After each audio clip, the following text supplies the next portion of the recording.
할렐루야. 예, 오늘도 하나님이 예비하신 은혜가 있는 줄을 믿습니다. 주님께서는 주님의 기도를 통해서 우리에게 기도해라 그렇게 먼저 강조하시고 가르치셔요. 왜 기도를 해야 되느냐? 우리의 기도를 들으시는 분이 하늘에 계신 우리 아버지이시기 때문이에요. 사랑하는 여러분, 오늘 저와 여러분이 하나님의 자녀인 줄로 믿으시면 아멘입니다. 그러므로 오늘 우리가 기도할 때 하나님이 들으실 뿐만 아니라 우리가 구하는 것보다 더 좋은 것으로 주시는 줄을 믿습니다. 그런데 그 하늘에 계신 우리 아버지 앞에 우리가 기도할 때에 나의 욕심을 가지고 나의 필요만 먼저 구하는 것이 아니라 우리가 흔히 찬물도 위아래가 있다고 하지 않습니까? 마찬가지로 하나님 앞에 기도할 때도 먼저 구해야 될 게 있다라는 거예요. 그것이 바로 하나님의 이름, 하나님의 나라, 하나님의 뜻이에요. 하나님의 이름, 하나님의 영광이 나를 통해 나타날 수 있도록 기도하라는 것이고요. 그리고 하나님의 나라, 하나님의 천국이 우리 마음에, 이 땅에, 그리고 우리가 죽어서 들어가는 그 천국에 우리가 들어가기 위하여 기도하라는 것이고요. 우리가 구하면 천국을 주신다는 것이에요. 그리고 하나님의 뜻이 이루어질 수 있도록 구하라는 거예요. 왜 그러냐? 여러분, 어떻게 보면 하나님의 뜻과 나의 뜻이, 나의 생각이 이렇게 종종 사소하게 우리가 부딪히고 갈등에 놓일 때가 있어요. 서로 다를 때가 있어요. 그런데 그럼에도 불구하고 내 생각을 내려놓고 하나님의 뜻을 우리가 구해야 되는 이유는 뭐냐? 하나님의 뜻은 우리가 잘 되는 일이기 때문에 할렐루야. 그래서 우리가 하나님의 뜻을 늘 구해야 될 줄 믿습니다. 하나님의 뜻대로 인도함을 받는 삶이 되어야 할 줄을 믿습니다. 그리고 우리를 위하여 이제 기도할 것을 가르쳐 주셨는데 그 첫 번째가 바로 일용할 양식을 주옵소서 하는 것이에요. 왜 주님께서는 우리에게 일용할 양식을 구하라고 하셨을까? 그 이유는 분명한데요. 우리는 날마다 하나님이 주시는 일용할 양식으로 먹고 살아야 되듯이 매일같이 하나님의 은혜로 살아야 되기 때문이에요. 사랑하는 여러분, 오늘 우리가 아무 일 없이 이 자리에 앉아 있는 것이 하나님의 은혜인 줄 믿습니다. 우리의 자녀들뿐만 아니라 우리의 사랑 가족들에게 아무 일이 없다면 그것이 하나님의 은혜인 줄 믿으시를 바랍니다. 우리가 살아가는 세상이 얼마나 위험하고 얼마나 많은 일들이 일어나는 곳입니까? 그럼에도 불구하고 우리가 어제도 아무 일 없었습니까? 오늘도 아무 일 없이 하나님 앞에 우리가 나왔습니까? 여러분, 내일도 아무 일 없기를 원합니까? 우리가 그렇다면 날마다 은혜로 살아야 될 줄을 믿습니다. 그리고 오늘 주님께서 우리에게 가르쳐 주신 기도를 우리가 또 함께 은혜 나누기를 원하는데요. 12절입니다. 우리가 12절 같이 한번 읽기 원하는데요. 자, 오늘 본문 말씀 12절입니다. 우리 12절 우리 함께 읽기 원합니다. 오늘 본문 12절입니다. 아마 영상이 지금 올라오지 않는 것 같은데 우리 다 같이 한번 읽겠습니다. 여러분들 성경 보시고요. 자, 우리가 우리에게 다 같이 시작. 우리가 우리에게 죄 지은 자를 사하여 준 것 같이 우리 죄를 사하여 주시옵고. 아멘. 자, 오늘 우리가 함께 은혜 나눌 말씀이에요. 우리가 우리에게 죄 지은 자를 사하여 준 것 같이 우리 죄를 사하여 주옵소서 하는 것이에요. 오늘 주님께서 가르쳐 주신 이 기도가 우리에게 들려주는 중요한 사실 두 가지가 있어요. 첫 번째는 날마다 회개하고 용서를 구해야 된다 하는 것이고요. 그리고 두 번째는 우리도 서로 용서해야 된다 하는 것이에요. 그 두 가지 사실을 오늘 기도는 우리에게 가르쳐 줍니다. 자, 첫 번째로 우리는 날마다 회개하고 하나님의 용서를 구해야 돼요. 제사함의 은혜를 구해야 돼요. 왜 그러냐? 그 이유는 분명한데요. 우리는 죄인이기 때문에 그렇습니다. 여러분, 우리 안에 원죄가 있지 않습니까? 아담이 범죄하고 타락한 이후로 아담의 후손인 우리들은 태어날 때 이미 우리 안에 죄의 유전자를 가지고 태어나요. 그래서 아무리 아이가 순하고 어여뻐도 그 아이를 본능대로 살게 내버려 두면 우리가 사람답게 살도록 해야 될 거 하지 말아야 될 것을 교육하고 가르치지 아니하면 그 아이는 여러분 괴물이 됩니다. 우리 안에 죄의 유전자가 있기 때문에요. 저나 여러분이나 본능대로 우리가 하고 싶은 대로 살면 그러면 괴물 같은 모습이 되게 돼 있어요. 죄의 유전자가 있기 때문이죠. 뿐만 아니라 우리는 날마다 죄를 지어요.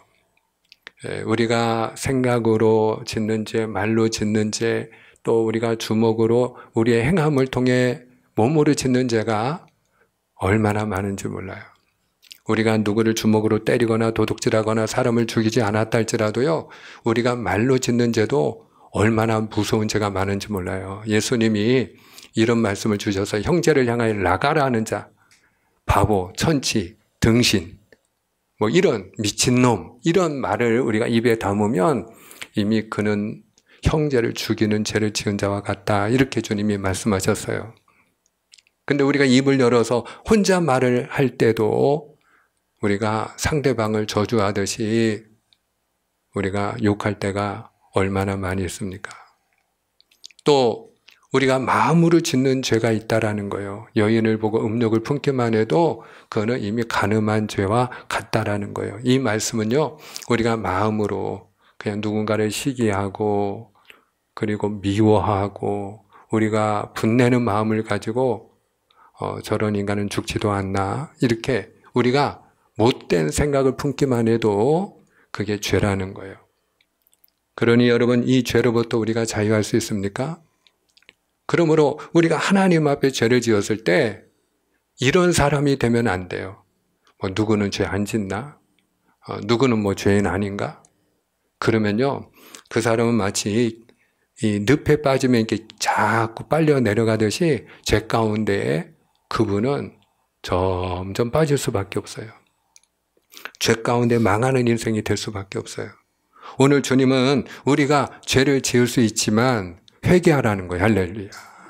그래서 하나님 앞에 내가 죄라고 생각되면 내 마음속에 벌써 내가 누군가를 사랑하지 못하고 괜히 내 마음속에 미워.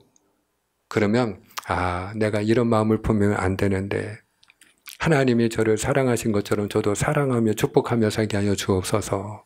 그리고 제가 죄를 이기게 하여 주옵소서. 그리고 우리가 회개하는 마음으로 기도해야 된다는 거예요. 그리고 용서를 구해야 된다는 거예요.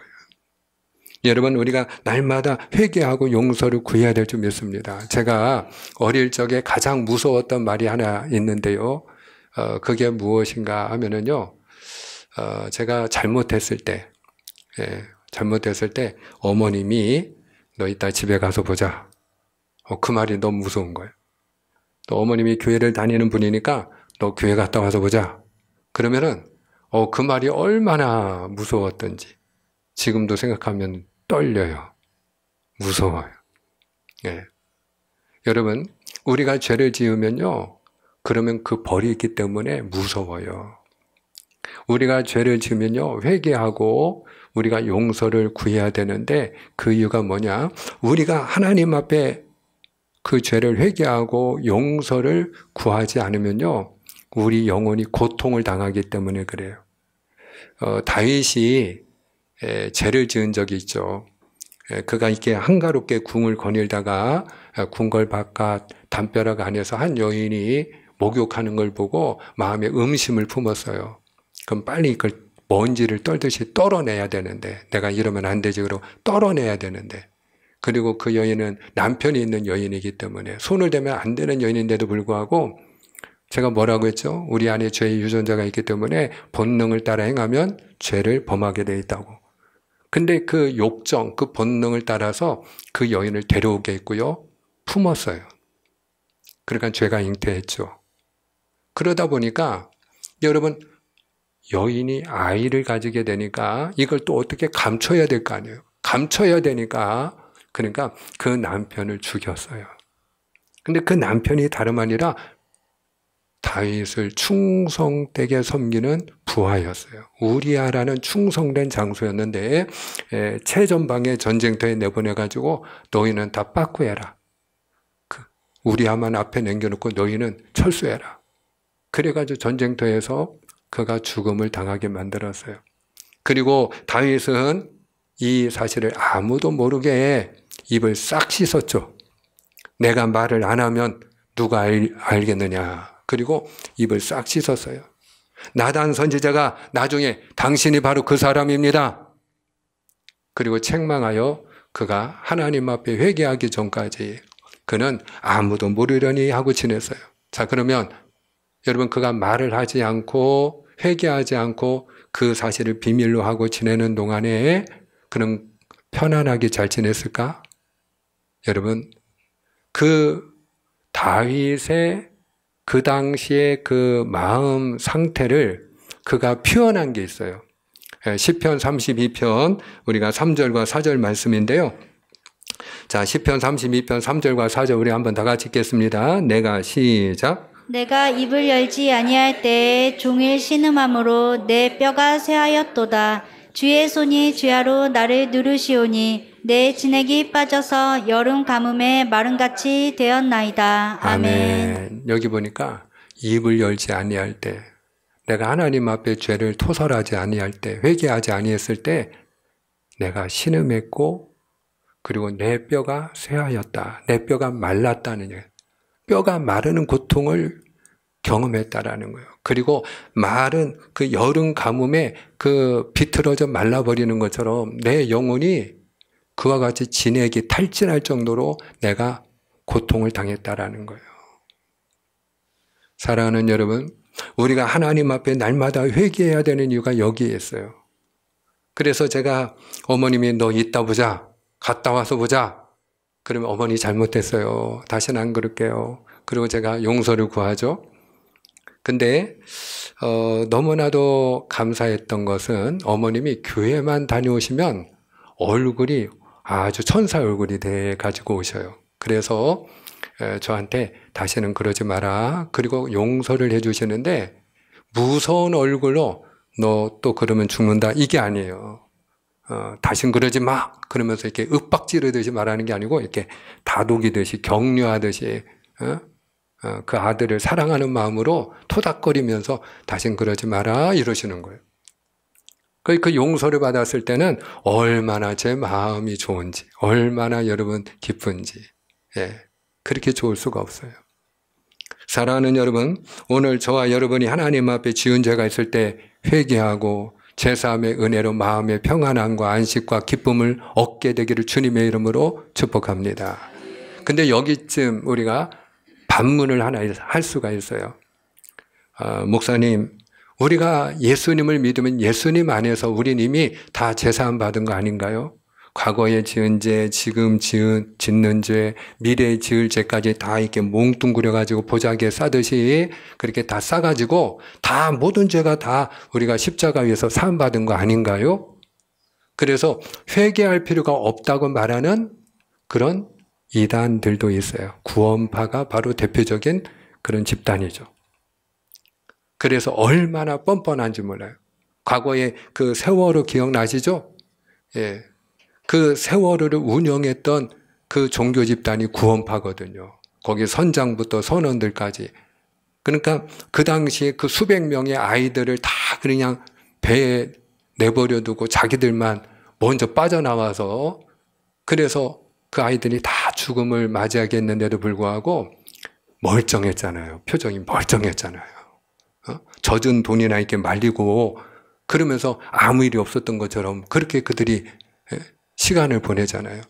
그 왜 그러냐? 아무리 많은 사람들, 많은 아이들이 나 때문에 죽어서도 나는 이미 죄사 안 받고 회개할 일이 없다라는 거야. 이게 얼마나 무서운 교리입니까? 그래서 주님께서 우리에게 중요한 걸 가르쳐 주셨어요. 여러분, 우리가 예수님 안에서 정죄함 받지 않아요. 그 말은 맞는 얘기예요. 그런데 그럼에도 불구하고 우리가 알아야 될 게 있어요. 주님께서 최후의 만찬을 하시고 어떤 의식을 하나 행하셨어요. 무엇을 행하셨죠? 제자들의 발을 씻어줬어요. 제자들 한 명 한 명께 발을 내놔라 해가지고 그 더러운 발을 다 먼지 묻은 발을 닦아주시는 거예요. 이렇게 대야에 물 담고 허리에 수건 두르고 다 닦아주시는 거예요. 그러다가 이제 베드로 순서가 됐어요. 그랬더니 베드로가 펄쩍펄쩍 뛰는 거죠. 주님, 다른 사람은 몰라도 제 발은 못 닦습니다. 제가 어떻게 주님 앞에 이 더러운 발을 내놓습니까? 어떻게 제 발을 주님이 닦게 할 수 있습니까? 그때 여러분 주님이 하신 말씀 기억나십니까? 내가 네 발을 씻지 아니하면 너는 나와 상관이 없는 자이니라. 이렇게 말씀하세요. 굉장히 중요한 메시지. 그랬더니 베드로가 그게 무슨 뜻인지는 모르고 그러면 주님 제 발뿐만 아니라 제 손도 닦아주시고 머리도 좀 닦아주세요. 그랬더니 그 다음에 주님이 또 뭐라고 말씀하셨죠? 이미 목욕한 자는 발만 씻으면 되느니라. 그리고 더러운 발을 씻겨주셨단 말이에요. 여러분, 이것이 우리에게 가르쳐주는 게 무엇일까요? 우리는 예수님 안에서 제사 안 받고 이미 다 목욕한 자가 되었어요. 할렐루야. 이미 주님의 그 보혈로 우리는 다 샤워를 했어요. 그런데 그럼에도 불구하고 우리가 예수님 안에서 제사 안 받고 그리고 예수님 안에서 우리가 정죄받지 않는 의로운 하나님의 자녀가 되었습니다마는 그러나 그렇다고 해서 우리가 날마다 죄를 안 짓고 사나요? 여러분, 우리가 목욕을 하고 나면 온몸이 깨끗해집니다마는 그러나 손과 발은 안 더러워지나요? 우리가 사는 곳이 세상이기 때문에 이 세상을 뭐라고 표현하죠? 또 다른 말로 신락원이라고 표현해요. 신락원. 여러분, 우리가 낙원을 잃어버리고 에덴을 잃어버리고 사는 곳이 바로 이 땅이에요. 그러니 이 땅에서 우리가 걸어 다니면 발은 더러워지게 돼 있고요. 우리가 만지는 것마다 손은 더러워지게 돼 있고요. 우리 눈으로 보면 더러워지게 돼 있고요. 우리 귀로 듣는 게 우리를 더럽히게 돼 있어요. 그러면 우리가 손발을 어떻게 해야 될까요? 씻어야 된다는 거예요.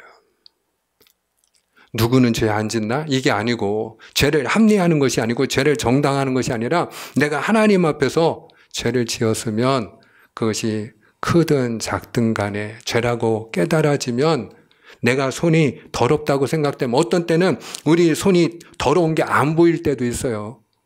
그래도 나갔다 들어오면 식사 전에 꼭 어떻게 해요? 손을 씻어요. 왜? 내 눈에 안 보여도 더러워졌을 수 있기 때문에. 더러운 게 묻어 있을 수 있고 바이러스가 내 손에 묻어 있을 수 있으니까 씻는 거잖아요.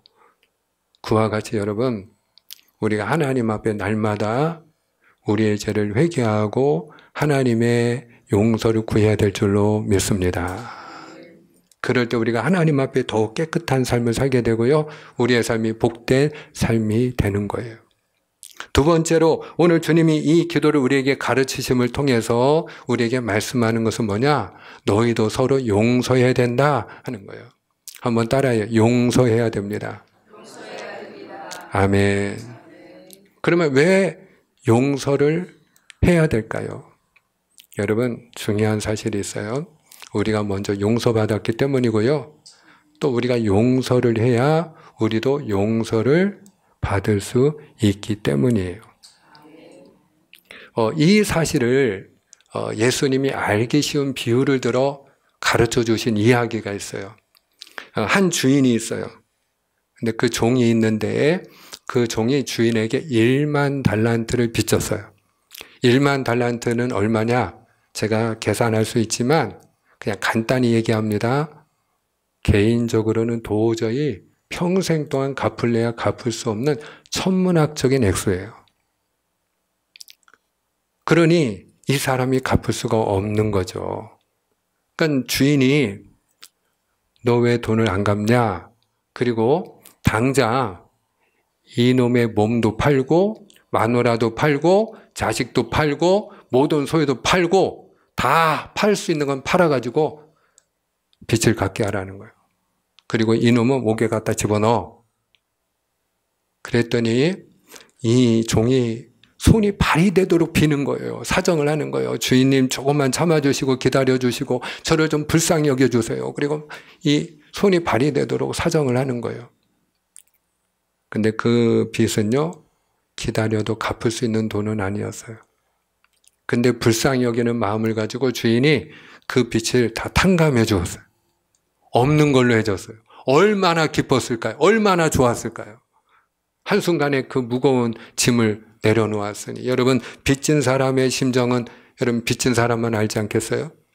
근데 그 빚이 내가 탕감받았을 때 얼마나 이 하늘을 날아갈 것처럼 기쁘고 좋았을까요? 그래 그가 정말 기분 좋게 즐거운 마음으로 집으로 돌아오는 길에 자기 친구를 하나 만났어요. 평소에 알고 지내는 동료인데 딱 얼굴을 보니까 내가 얼마 전에 100데나리온을 빌려준 사람이야. 근데 여러분, 이 사람이 탕감받은 게 얼마라고 했죠? 1만 달란트. 근데 한 달란트가 얼마냐? 6천 데나리온이에요. 한 달란트가 6천 데나리온. 근데 이 사람이 빌려준 건 얼마? 100데나리온.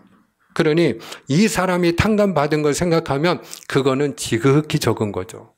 사실 아무것도 아닌 거죠. 근데 보자마자 멱살 잡고 흔드는 겁니다. 너희는 잘 만났다. 너 내 돈 갚아라. 근데 이 사람도 똑같이 사정하는 거예요. 당장 내가 주고 싶지만 줄 것이 없으니 조금만 참아주고 기다려주면 그러면 내가 꼭 갚겠노라고 좀 나를 불쌍히 여겨달라고 내 형편이 너무 지금 그렇다고 그리고 사정합니다. 근데 국물도 없는 거예요. 인정사정 없는 거예요. 법대로 하자는 거예요. 그래서 법으로 고소해가지고 옥에 갖다가 집어넣어버렸어요. 그것을 동료들이 보았습니다. 그리고 동료들이 주인에게 가서 주인님 이러이러한 일이 있었습니다. 그리고 얘기를 하니까 주인이 가서 그놈 데려와라. 그래가지고 머리 조아리고 엎드려 있는 거예요. 그 종을 향하여 주인이 한 말입니다. 내가 너를 불쌍히 여긴과 같이 네가 내 동료를 불쌍히 여김이 마땅치 아니하냐? 마땅하지 아니하냐? 그리고 이 못된 놈을 옥에 가두고 그 빚을 다 갚게 할지어다. 그리고 명령을 합니다. 근데 이 이야기를 주님이 들려주시면서 주님이 마지막으로 한마디 교훈을 딱 던지셨어요. 주님이 어떤 교훈을 던지셨느냐?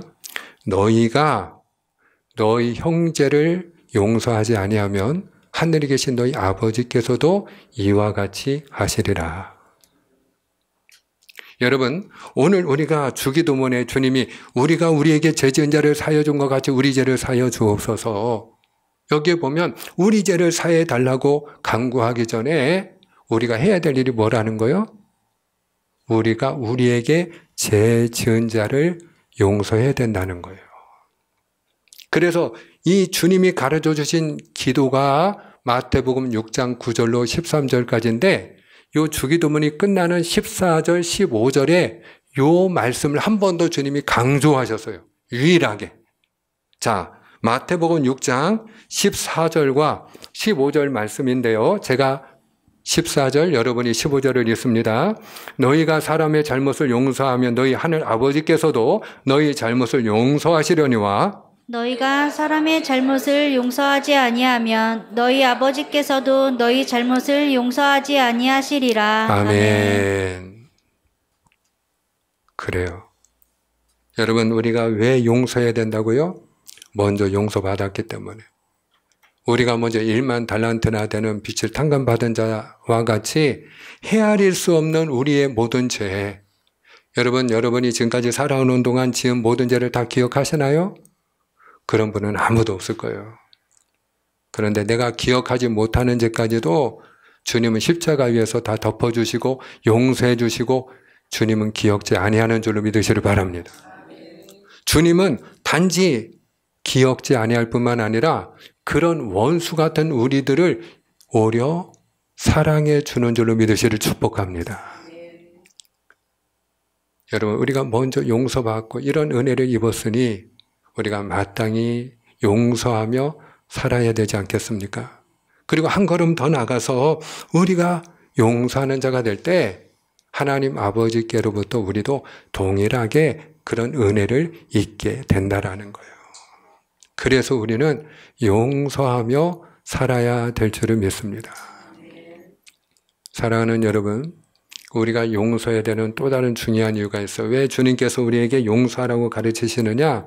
주님이 우리에게 가르치시는 것은 다 누구를 위함일까요? 예, 다른 사람이 아니고요. 우리 자신을 위함이에요.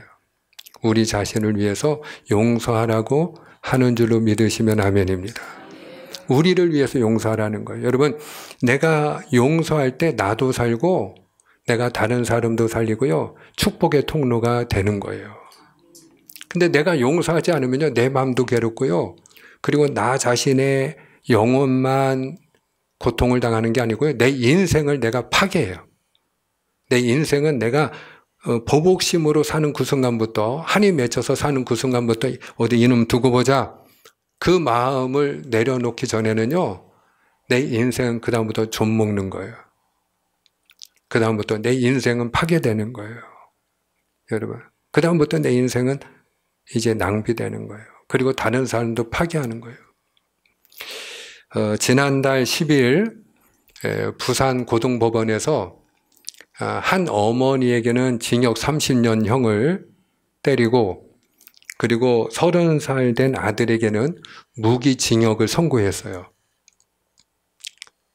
모자가 중형을 받았어요. 아예 사회로부터 격리해야 된다. 그래갖고 그와 같은 무거운 형을 내렸어요. 그럼 왜 이런 일이 일어났느냐? 이 여자분이 25년 전에 만나면 안 되는 사람을 만났어요. 이 여자분이 가정 있는 유부녀야.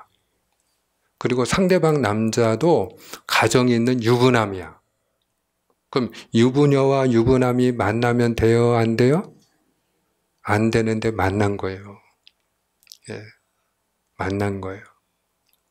그리고 아마 약속을 했던 것 같아요.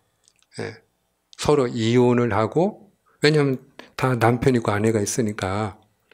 그러니까 이루어질 수 없는 사랑에 빠진 거야. 그래서 여자는 이혼을 했어. 이 남자하고 살려고. 근데 남자가 이혼을 안 하네. 남자가 이혼을 안 해. 그러니까 이 여자가 굉장히 말하자면 형편이 어려워졌죠. 그러니까 이 남자가 미안한 마음에 대신 당신이 이혼하고 아이들도 데려왔으니 내가 생활비는 줄게, 또 집도 내가 얻어줄게, 이래가지고 남자가 한 달에 180만 원씩 생활비를 줘, 여자한테. 그리고 아파트도 4천만 원을 먼저 자기가 지어주고 한 1억 2천 원 대출 받아가지고 그것도 내가 다 갚아줄게, 아파트에서 살아, 이러고서 둘이 계속 관계는 유지한 거예요. 그런데 어느 순간에 그 관계가 어그러지기 시작한 거예요. 그 관계가. 그러니까 여자가 남자한테 한번 배신감이 있으니까 너가 약속한 대로 대출 갚아라. 네가 갚아준다고 했지 않냐. 근데 남자가 난 할 만큼 했다. 그리고 발을 빼는 거예요. 그러니까 이 여자가 아들을 볼 때마다, 그 다 큰 아들을 볼 때마다 내가 저놈을 죽이지 않으면 내가 한이 안 풀릴 것 같다. 그리고 날마다 저놈 죽이지 않으면 내가 한이 안 풀린다. 저놈은 죽어야 마땅하다. 여러분, 용서가 안 되는 거예요. 결과적으로 그 아들이 그 엄마가 보는 앞에서 그 내연남의 부부를 불러가지고 대낮에 아주 무참하게 찔러서 그것도 수십 차례를 찔러 죽였어요. 그러니 그 내연남의 아내는 또 무슨 죄예요? 여러분, 우리가 용서하지 못할 때 자기 인생만 파괴되는 게 아니에요. 다른 사람의 인생까지 파괴하는 거예요. 그리고 그 상대방이 자기 자식이 되기도 해요. 그 자식은 무슨 죄예요? 그래. 그런데 여러분 또 보세요. 요셉은요, 형제들이 노예로 팔아먹어서 남의 나라에, 그것도 그 어린 17살밖에 안 된 아이를. 그럼에도 불구하고 사랑하는 여러분, 요셉은 그 형제들을 어떻게 했어요? 보복했나요? 용서했나요? 용서했기 때문에 축복의 통로가 된 줄 믿으시길 바랍니다. 만약에 요셉이 당신들이 형이 맞냐? 아니, 형이라는 인간들이 어떻게 그 어린 동생을 노예로 팔아먹을 수 있냐? 너희들이 인간이야? 이래가지고 자기가 힘이 있어가지고 만약에 보복을 했다. 다 집어넣어라. 그리고 보복을 했다면 여러분, 요셉은 거기까지예요. 하나님은 요셉을 더 이상 쓰지 않았을 겁니다. 우리가 알고 있는 요셉은 더 이상 존재하지 않을 겁니다. 사랑하는 여러분, 우리가 용서할 때 하나님이 우리를 쓰시는 줄 믿습니다. 용서하는 사람이 축복의 통로가 되는 줄 믿습니다. 그러면 어떤 사람이 용서하느냐? 여러분, 나도 죄인이다. 이거를 인정하는 사람, 그리고 나도 죄를 지을 수 있다는 걸 겸손하게 인정하는 사람이 용서를 할 수 있어요. 현장에서 가늠하다가 한 여인이 붙들려 왔잖아요. 그랬더니 사람들이 다 손에 뭘 들었어요? 돌을 들고 예수님께 그랬잖아요. 율법에 의하면 이런 더러운 여자는 돌로 쳐 죽여야 된다고 했는데 어떻게 할까요? 그러니까 예수님이 뭐라고 한마디 탁 던지셨죠? 너희 가운데 죄 없는 자가 먼저 돌로 쳐라. 죄인 맞다. 돌에 맞아 죽어야 될 죄인 맞다. 근데 너희 가운데 죄 없는 자가 먼저 돌로 쳐라. 다 마음의 찔림을 받고 그들이 돌을 내려놓고 떠나지 않습니까? 예수님이 너희 가운데 죄 없는 자가 먼저 돌로 치라는 이 메시지는 오늘 우리에게 들려주시는 메시지예요. 우리가 누군가 허물이 있을 때 나에게 잘못한 사람이 있으면 우리가 똑같이 반응하지 않습니까? 손에 돌만 안 들었을 뿐이지 어떻게 인간이 그럴 수가 있어? 어떻게 나한테 그럴 수가 있어? 그리고 우리가 눈에서 총을 쏘잖아요. 때로는 말로 저주하기도 하잖아요. 근데 여러분, 누가 용서한다고요? 나도 죄인이다. 나도 죄를 지을 수 있다. 그리고 우리가 기억해야 돼요. 1만 달란트 탕감받은 자가 왜 100데나리온 빚진 그 친구를 용서하지 못했어요? 자기가 탕감받은 사실을 잊어버렸기 때문이에요. 여러분, 우리가 언제 용서하느냐?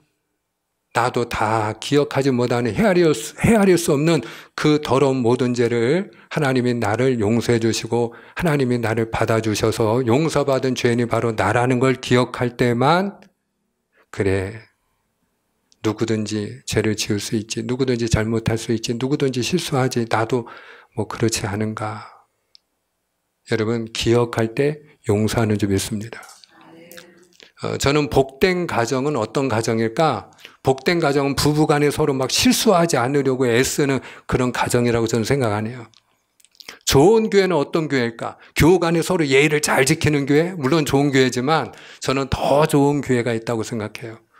서로 허물이 보여도 그래, 그럴 수 있어. 그리고 덮어주고 용서하고 그리고 사랑하는 교회. 할렐루야. 저와 여러분이 하나님 안에서 우리가 지은 죄가 있습니까?